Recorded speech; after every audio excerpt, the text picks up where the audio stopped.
So there are two problems. They're both to do with inequalities. And the first one is this right here, x risen to -4/9.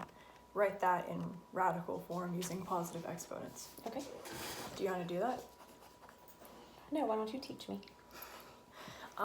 Do you know how you would go about writing that in radical form, period, even without positive exponents?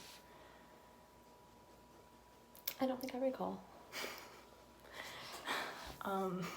So what you do is that you take whatever the denominator is, and that's going to go in the index of the radical, which is the thing in the inside, like the side of it.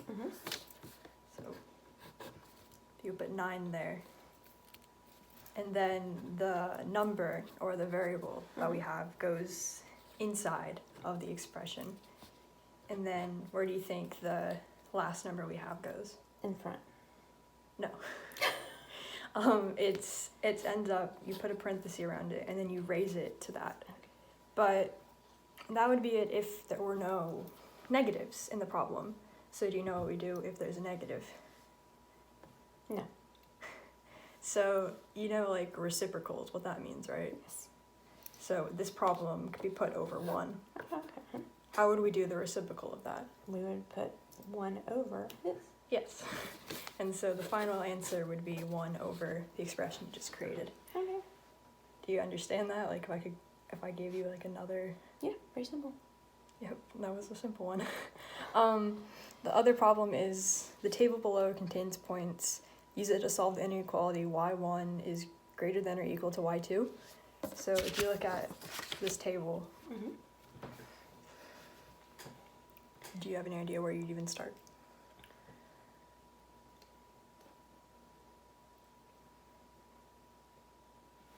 No. So when you're doing problems like these, you always want to look for the intersection point.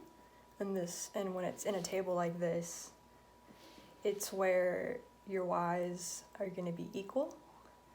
And so at what x value are both of the y's? So if you don't know how to do it, you find where they're equal. And so y1 is 3, and then y2 is 3. They're both 3 at the same area. And so the x value related to that is -2.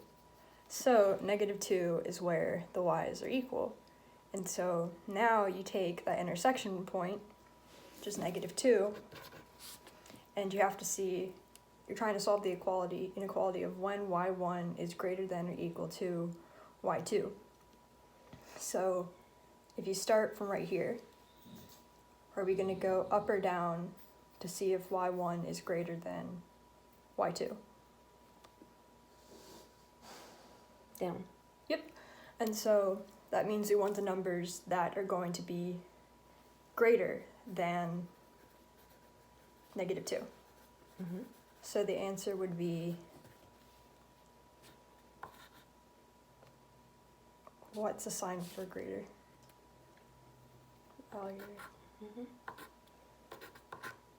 Yeah. And that's it. X is greater than or equal to -2. That makes sense. It does. Thank you for... You're a very good teacher. Thank you.